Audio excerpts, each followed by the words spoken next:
जय श्री कृष्ण, जय श्री राम।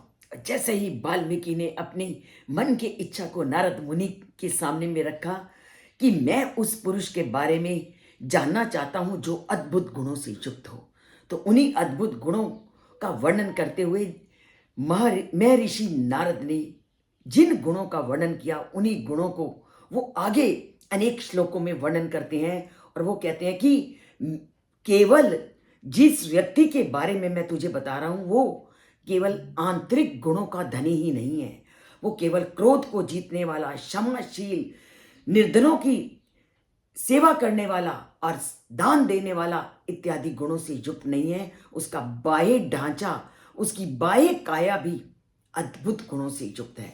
और वो व्यक्ति क्या है? मां, और उसकी जो छाती है वो भी बहुत बड़ी है, और वो धनुर्विद्या में भी बहुत कुशल है। गूढ़ जत्रु अरिंदमः। और जैसे ही शत्रुओं के सामने वो खड़ा होता है तो शत्रुओं के होश उड़ जाते हैं, क्योंकि वो शत्रुओं का नाश करने वाला है। और क्या है? अजानु बाहु। और उसकी भुजाओं का बल और उसकी भुजाओं की सुंदरता का वर्णन करना भी समर्थ नहीं, क्योंकि भुजाएं वही श्रेष्ठ मानी जाती हैं जो घुटनों तक आए, तो वो उनकी भुजाएं भी उनके घुटनों तक लंबी हैं। और सुशिरा, और उनका सिर भी बहुत विशाल है।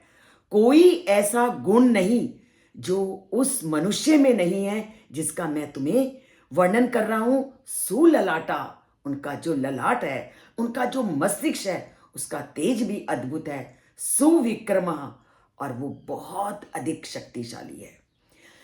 अर्थात वो व्यक्ति मैं तुम्हें बताने जा रहा हूं जो इन अद्वितीय मानवीय गुणों से युक्त है। उसका भीतरी और उसका बाह्य रूप दोनों ही अद्भुत हैं, दोनों ही मनुष्य को आकर्षित करने वाले हैं।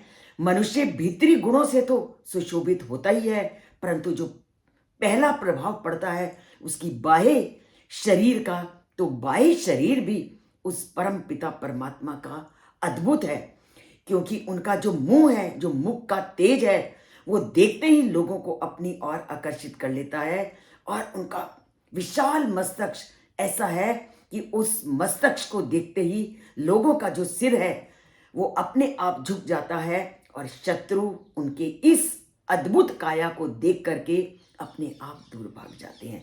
तो ये है उस परम पिता पुरुषोत्तम पुरुष, उस श्री राम का बाह्य चरित्र, बाह्य उनकी रूपरेखा जो उनको सभी लोगों से अलग करती है। जानिए उस परम पिता परमात्मा के बाह्य रूप को, और उनसे नाता जोड़िए, और उनकी अद्भुत काया के साथ अपना संबंध जोड़िए। इस चैनल से जुड़िए, इसे सब्सक्राइब कीजिए, और जय श्री राम लिखकर उस परम पिता परमात्मा से अपना नाता जोड़िए।